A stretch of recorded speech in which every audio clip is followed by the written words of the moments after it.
शमोस्तेयं शौचमिन्द्रिय निग्रह निर्विद्या सत्यं क्रोधो अशतं धर्मलक्षणम्।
घोर आश्चर्य, ये कैसे संभव?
क्या लगता है ये लक्ष्य भेद कर पाएगा? अवश्य मित्र, संधान सर्वथा उत्तम था।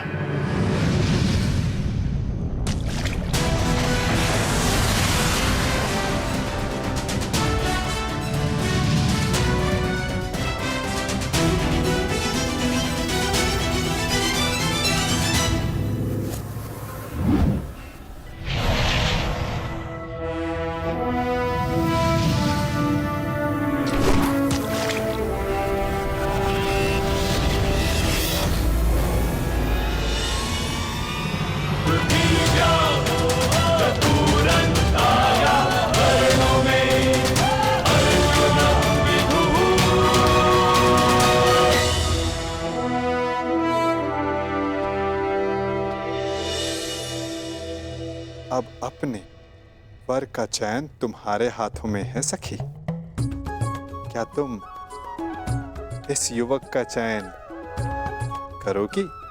ये चयन तो युगों पूर्व हो चुका है केशव।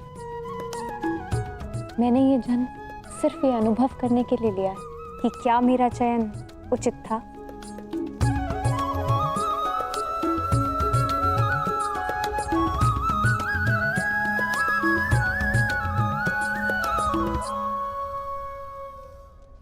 एक साधारण ब्राह्मण ने लक्ष्य भेद कर कैसे लिया? जो तुम्हारे सामने खड़ा है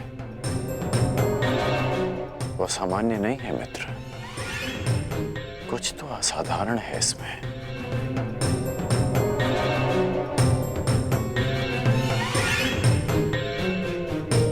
जो मैं अनुभव कर रहा हूं वो असंभव से भी परे है।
यदि अग्नि कुंड को ढक दिया जाए तब भी उसका ताप बाहर तक अनुभव होता है ब्राह्मण युवक।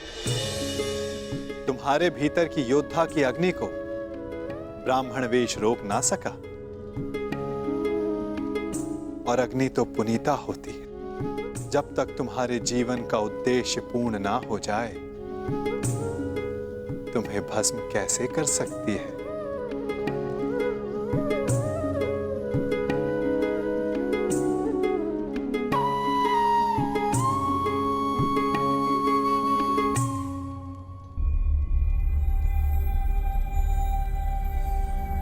इतने विरोधियों के मध्य से स्वयंवरा को ले जाने का अनुभव मेरा भी रहा है।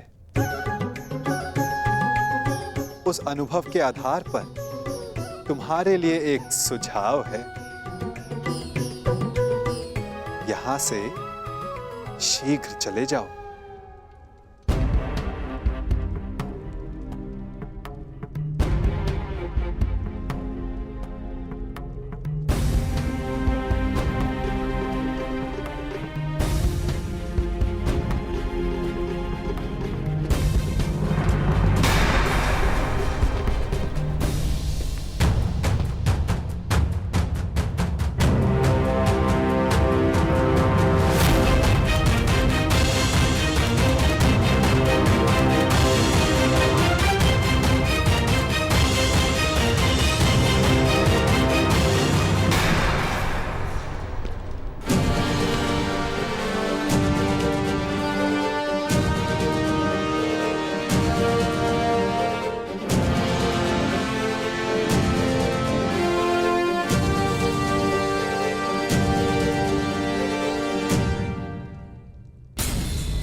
क्या सोच रहे हो मित्रों?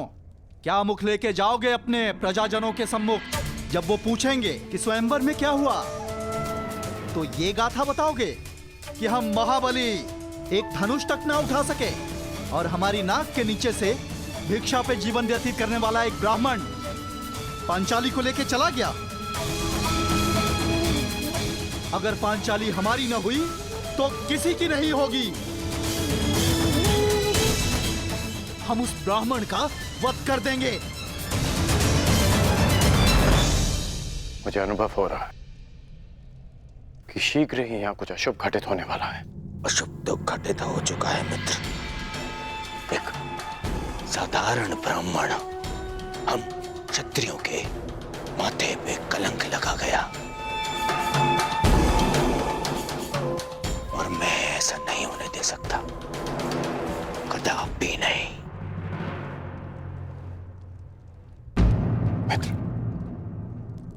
कुछ अनुचित मत कर बैठना। स्मरण रहे कि इस ब्राह्मण युवक ने परीक्षा में सफल होकर द्रौपदी का वर्ण किया।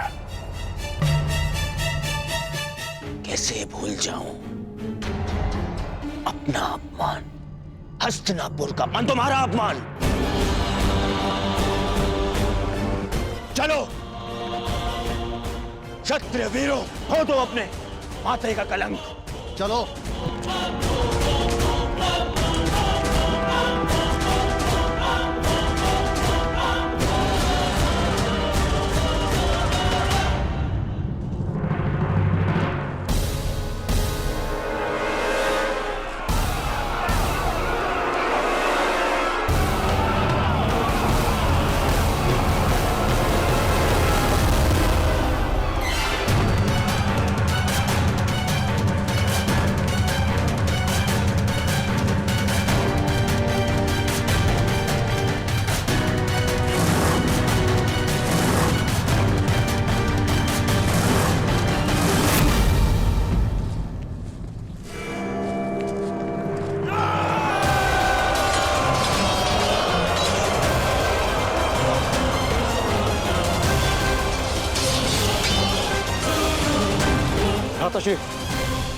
पांचाली को यहाँ से सुरक्षित ले जाइए। मैं भी युद्ध कर सकती हूँ।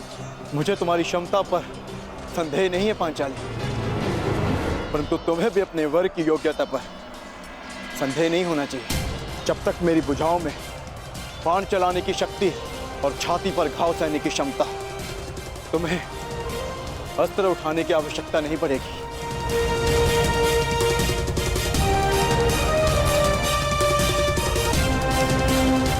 अंगराज, नियति सबको दूसरा अवसर नहीं देती, परंतु तुम्हें दूसरा अवसर मिला है। चयन करने में भूल मत कर बैठना।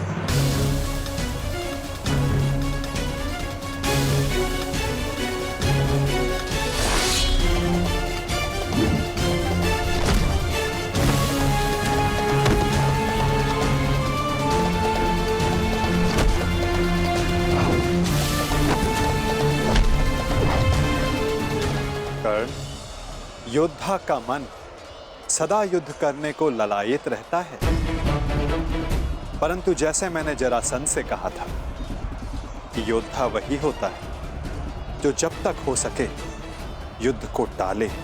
आपने एक और बात कही थी वासुदेव कि हम सब नियति से बंधे हैं, तो युद्ध होना है तो होगा। हाँ, कारण अवश्य भिन्न हो सकते हैं, कभी तारण तो कभी शंका का निवारण।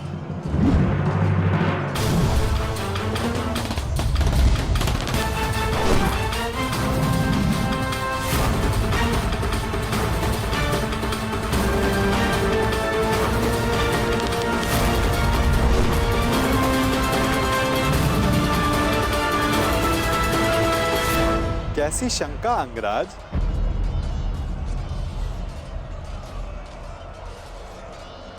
आप तो मेरा मन पढ़ सकते हैं ना वासुदेव, तो बताइए कि जो मेरे मन में चल रहा है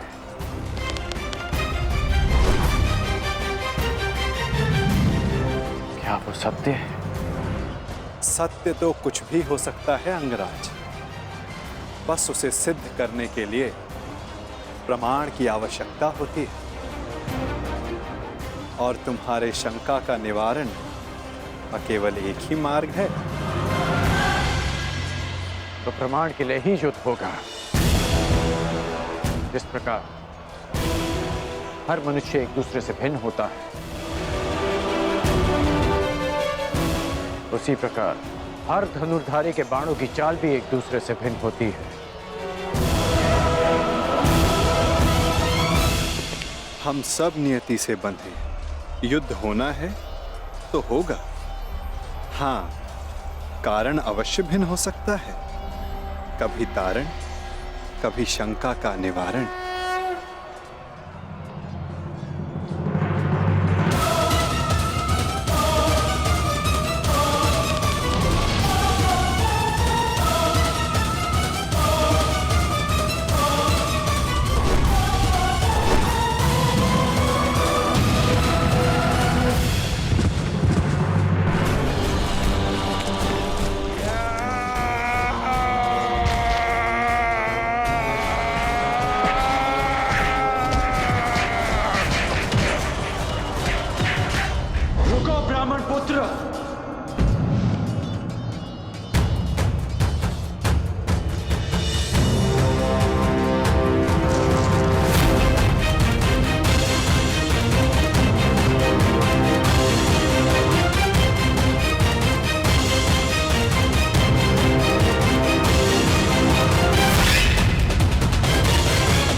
स्वागत है अंगराज कर, स्वागत है।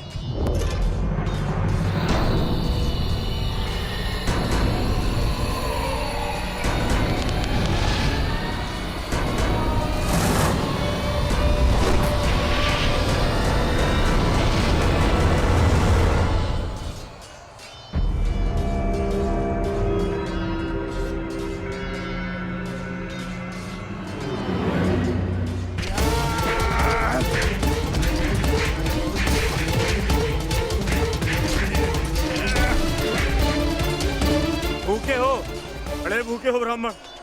अब ये वृक्ष उखाड़ रहे। अरे हाँ, तुम्हें देखकर मुझे एक मूर्ख का स्मरण होता है। वो भी भोजन के लिए सदैव व्याकुल रहता था। अरे महाकाय ब्राह्मण, बालों को ऊपर क्यों प्रहार कर रहे? आओ, मुझ पर प्रहार करो। आओ। इससे अवसर की तुम्हें कब से प्रतीक्षा कर रहा था।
अद्भुत।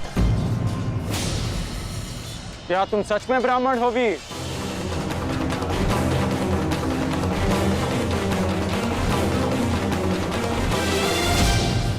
क्या तुम सच में ब्राह्मण हो वीर? सोच लो, कभी कभी असत्य वचन का बहुत भारी मूल्य चुकाना पड़ सकता है। अंगराज, युद्ध में वाणी से नहीं, धनुष से काम लो।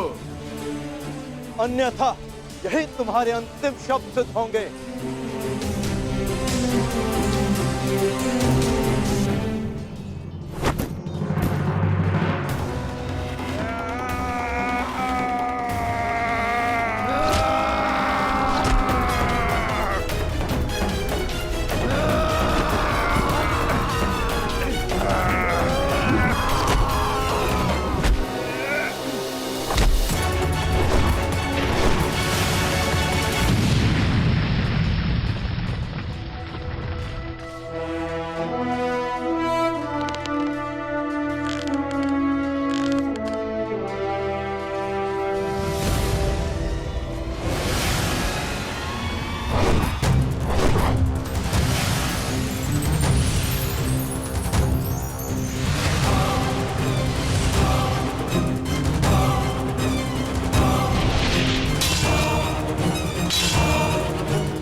संसार में मेरे अतिरिक्त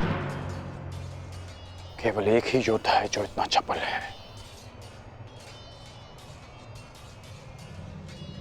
अर्जुन।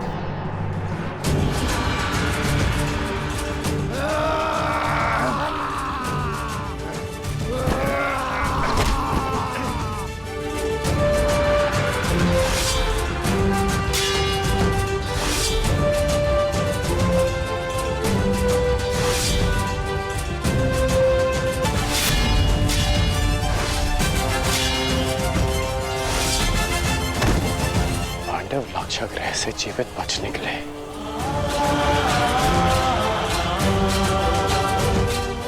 अर्थात माता कुंती भी सुरक्षित है।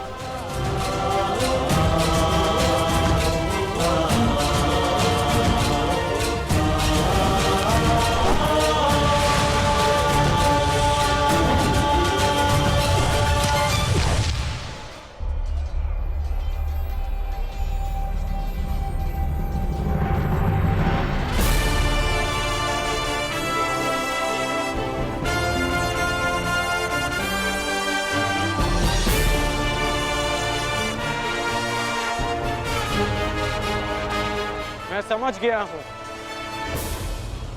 कि तुम एक महान योद्धा हो ब्राह्मण, और मैं ये भी जानता हूं कि तुम्हें इस युद्ध की आकांक्षा स्वयंवर में विजय की आकांक्षा से भी कहीं अधिक है।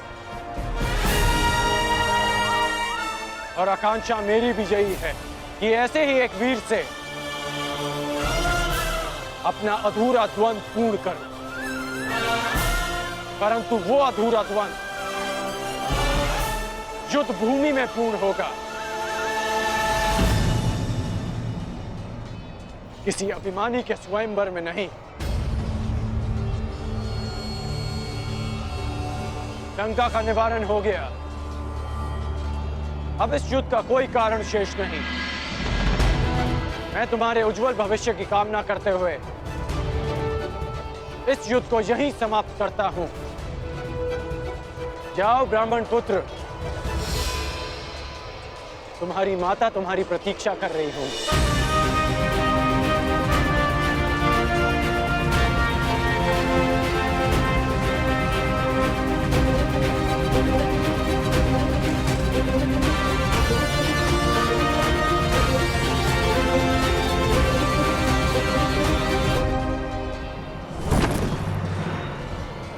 रुक जाओ मित्र,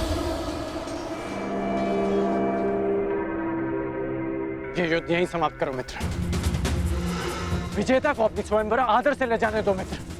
नहीं मित्र, हम इन्हें मित्रों में वाद परिवाद नहीं होता। ये ब्राह्मण अपने उपहार का अधिकारी है।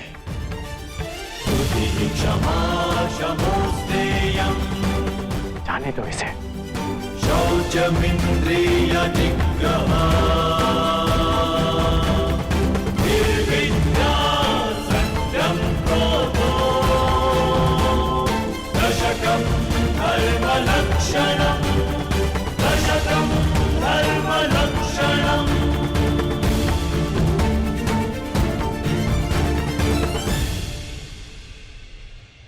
कुंती और पांडव जीवित हैं,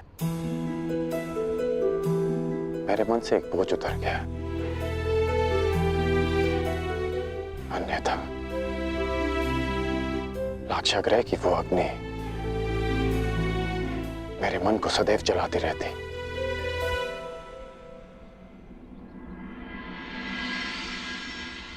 इसलिए आप पांडवों की मृत्यु की सूचना से व्यथित नहीं थे,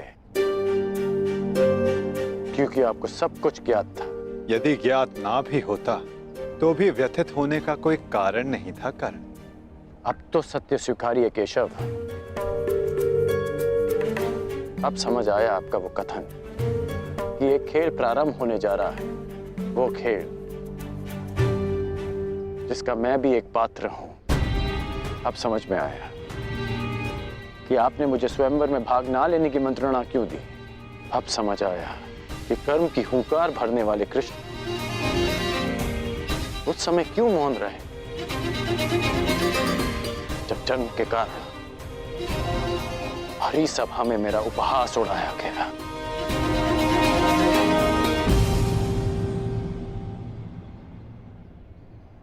अर्जुन के लिए ही ना नटवर,